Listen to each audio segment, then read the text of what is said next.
Alrighty, hello ladies and gentlemen, welcome to the next installment of Grimy Mav, soon to be Grimy Mav Cram, most likely. GMC is kind of sexy, kind of not, but hey, we're here. It's winter, it's kind of cold, but in Missouri it was like 60 degrees today, so that's weird. 73 yesterday. That's kind of crazy. That? Yeah, that's insane, but here we are. We're trying to dissect our 5 favorite winter baits for you guys. We're going to try to tell you what catches fish and also kind of highlight that big fish bite that most people are kind of trying to go for. If you get that 5 limit in the tournament and you're weighing in about 12 pounds and you really just need that extra 4 or 5 pounder to get you up in that 15, 16 pound range, especially in the Midwest. That's kind of what we're looking for to win our tournaments. But here we go. We're going to dive right in. We're going to start off at our 5th favorite lure, and that is going to be the crankbait and the square bill.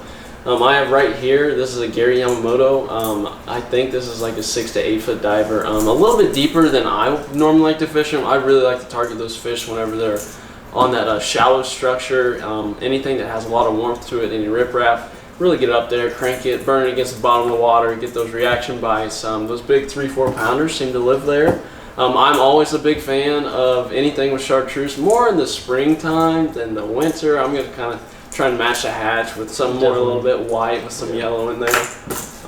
Kind of can mix it up with a little bit of craw. Storm Arashi has a really good craw color in there. Definitely depends on the water temp too. That's a big thing we've been noticing. It's with it being a little bit warmer, moving up in the middle of the day, you can definitely get away with these square bills when they're not running because they're pushing really shallow. Very true, very true. You can get away with it more. Especially in dirty water, you can definitely get away. There's something they can see in that one for sure. Yeah. Just making sure you can get that reaction bite. And it's even been like 2 degrees because we went out last weekend. We had a really good day. We killed them on a bait that was a little bit further up in the line that you'll see later on in the video. But even like 2 degrees, we went from 59 just to 61, and that was just the biggest difference for us. It pushed them up a lot more. Even that, just 2 degrees difference. So really watch your any of your graphs. Make sure you're watching that water temp, and that can play a huge role in what we're doing here. And I think that kind of wraps up number 5, and on to number 4, and we have our swim baits. This is kind of going to be elaborated further in the video in one of our honorable mentions, but we're going to focus on just your single tail swimmers, something you kind of maybe put on the back of an Alabama rig or even throw independently just on like a small swim bait head. Yeah. We've been tearing Kentucky's smallmouths with these, not too many largemouth, but anything that schools up, oh my gosh, they've been ripping into them. And I mean, you can throw them shallow, you can throw them deep, you can throw them mid-depth. It's really about that pace for me. The slower I go with these, the better. I really like to let them soak, get all the way down there in the water column, and then rip those things right out through there. And those smallmouth, oh my gosh, they've been loving them. And that's where this setup, this is a little bigger than I'd probably be throwing right now, but I think this is a 4 3/4, a little bigger. Definitely like in that 3 3/4 range. But these heads, you twist on. Jacob Wheeler special right there. That's who taught us all this stuff. This is all him. Swim baits. This gets these baits down there and just as slow as you can off. Anywhere from 15 to 45 foot of water. This gets down there. You just roll it, slow roll it, and they love it. This time of year, anything sexy shad. Just any sort of shad color in general. Yeah, the big thing is just match the hatch. Whatever they're feeding on your lake, seriously drive up there 3-5 foot of water, look by the bank whenever they're busting.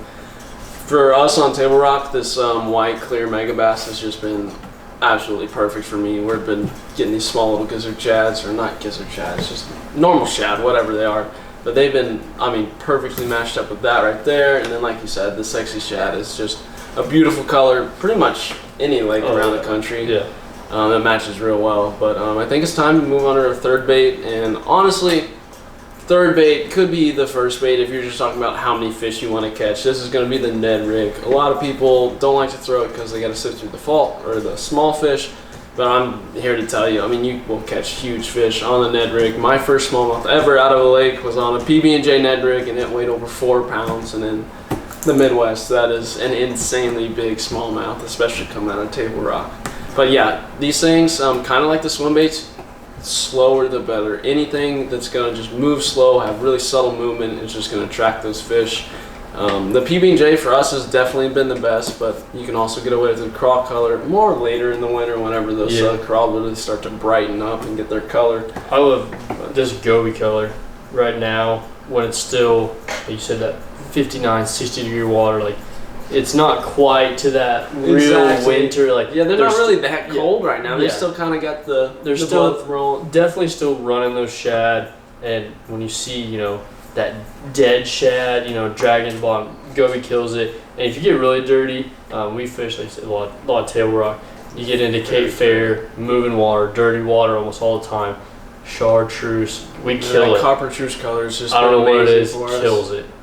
I love that. It's just so vibrant. They all the time. Really, I throw that in the spring too. And with any lure you're throwing, I think the really big thing about the Ned rig is really how much you size down and just allow them to really just analyze your bait and be like, oh, that's an easy meal, something I don't have to work really hard for. And I think big fish will also get lazy sometimes, and that's kind of crazy. 2 and a half. Yeah, they're just two small. And 2 3/4. I mean, you can't beat it. It's crazy. I think they have 5, 6, 7 inch. You can size up with them, but I wouldn't. Not on the Ned rig. That's there to catch you some fish whenever it gets tough. You need that extra fish to go in the bag. Tie one of those on and get the job done. For sure. But that does lead us into our second bait of choice, and that is going to have to be the jig. If you're fishing for largemouth bass, smallmouth bass, Kentucky bass, and you don't have a jig tied on and it's in the winter, what are you doing with your life? You have never been told anything about bass fishing. You have to throw a jig. They're all over them pretty much all year round, honestly. They're really never going to stop targeting those crawfish, but in the winter, especially whenever they start getting their color, and that's when it gets crazy for the jig. Last week we went out, this is pretty much all I threw. It's just PB&J color. A lot of it was on the bluff walls where we were really killing them. We got into them. I literally just had a PB&J trailer, double tail grub, nothing big. This one is a new one, but trim that skirt down. It downsizes. A thin profile. It just makes it so much smaller, and it makes a difference. Because I think earlier in the day, started off with a new one. I didn't trim it. I just kind of got lazy, threw it on there, and they didn't really hit as well first, but started to get a little warmer. Trimmed that up, caught 3, 4 fish, boom, boom, back to back. They just work.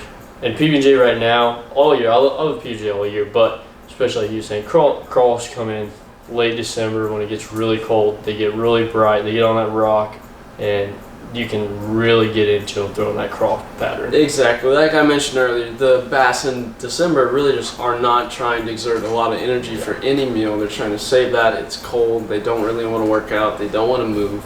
They're going to cheat. They're going to take cheap meals, and that means you can get away with throwing something that's brown and literally neon orange into the water with some either double tail trailer. You can just throw normal craws. The trailer really doesn't matter. For us, the thinner the profile, the better, especially in the winter. In the summer, you can get a little frisky, throw some big old stuff on there, some beavers, bandito bugs, stuff like that. But in the winter, you're going to kind of want to keep it small, a little bit thinner, really get something they can see, something they don't have to work hard for, and that's where you're going to see most of your success. And that's going to lead us to number one. But before number one, we do have some honorable mentions that we'd like to kind of notice. To start off, I said it earlier when we were talking about swim baits. You might have seen it on the table. Guys. These big guys. Bass in December are slow and lethargic, but they are also a very, very, very dominant predator. They're an apex predator in the water. And if this is swimming around causing some havoc, a big old mama's going to come up and eat that. And she's going to swallow it, and it's going to be amazing for you. You're going to have a 6-pounder in the live well. And it's going to be really the difference between you finishing in like 10th, 11th place and really taking home that number one prize for the check. That one is also more gizzard shad style. Very true. It really comes into play again a little bit later. You go to those big gizzard shad, but like when that thing just, and you want to be slow with everything right now. Everything's slow. Everything. Small. Yeah. Long, even your jerk baits, twitches. and your typically like fast moving stuff. You're still slowing them down. You're still letting them sit. These guys, the gizzard shad, this one, it's not really the gizzard shad style, but it has something that pops. And a lot of times in the winter, it'll be the fish don't give 2 licks, but as soon as they find something that just pops, catches their eye, boom, they're on it. this past weekend, League of the Ozarks had a tournament. Yes, they did. 597. Big fish. That is a large fish. A little small glide bait, tearing That's it what up. it was actually it was purple, but it had a chartreuse belly. Mm-hmm. A little bit brighter. Yeah, it popped a little bit more, but this is almost exactly the style. It was a 9-inch. If you want, this guy, I heard him talk. I just heard him talk about it. That guy who caught that big fish, that's the only fish he caught that day. Really? He threw. That's all he threw. But his partner was, bringing everything else. So they were on the fish. They were getting those 2.5 pounders that were bringing them, got them up there close. Yeah, just get them to fill in the bag. Finally got one to kick. That's all it takes. That's 4 solid fish and then 1 kicker, and that'll. You might go a whole day just killing yourself, throwing these things around. But it only takes one bite. It does. It just takes one. Alrighty. We also have another honorable mention. I honestly can't go anywhere without this tied on. You'll see in the next video why that is true. We might have to pop a picture up right here of me and Cram. Bang bang.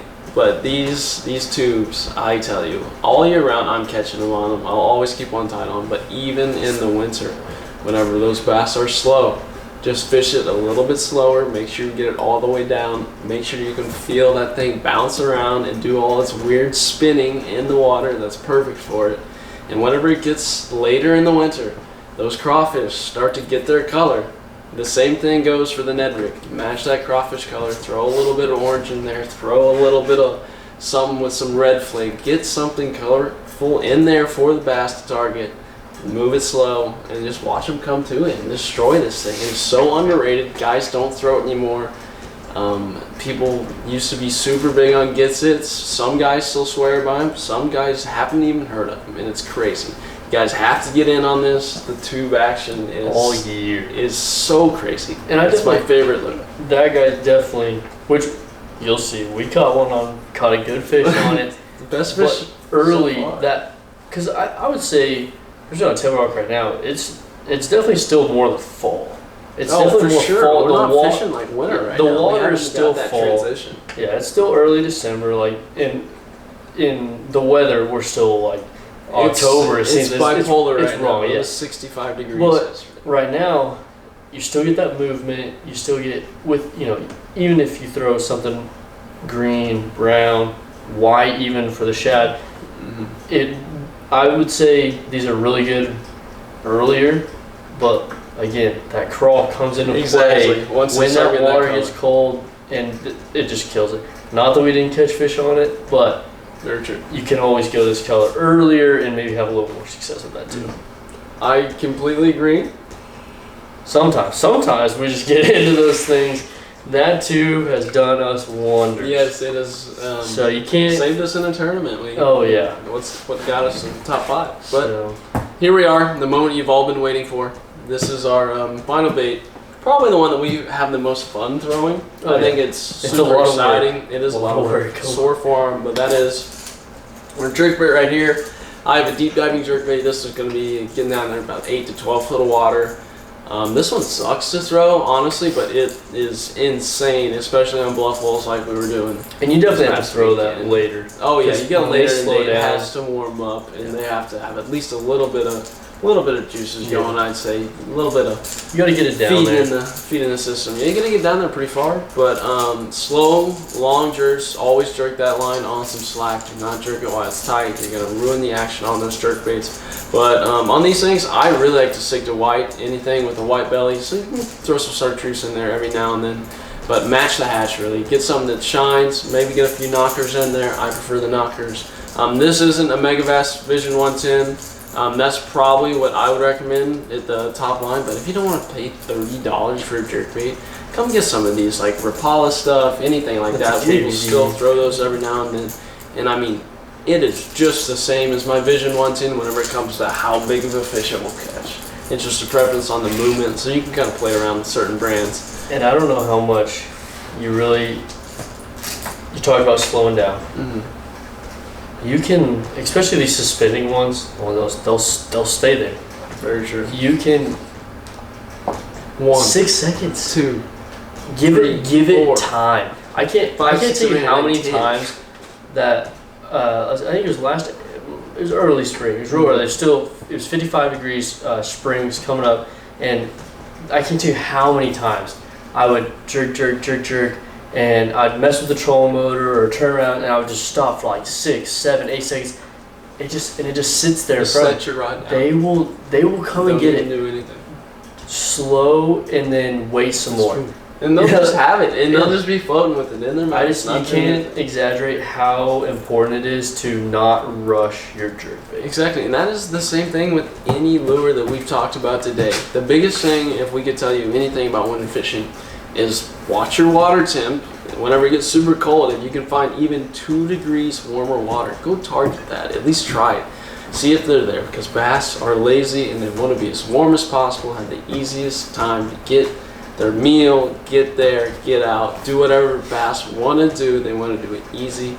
And I mean, it's hard to fish in the winter sometimes, but at the same time, I mean, there are certain things that you can focus in on, like the water temperature and just moving your bait just a little bit slower than everyone else's. Just give them an extra second to see that presentation and see what's in the water, and give them that extra second to strike. And I mean, that's where you guys are going to see your success. That's what's helped us. Thanks for tuning in, guys. This has been our December top 5 with a few honorable mentions. Please do not sleep on the tubes and our big little, or not big little, but our big swim baits. They will really get you some big fish in the boat. But this has been Grimy. This is Cram. Matt behind the camera. Thank you for doing your magic. But we will see you next time in probably January for another update on what you can kind of take out and what you can put in there for the arsenal. But see you next time, boys. And don't forget to like, comment, and subscribe. Peace out.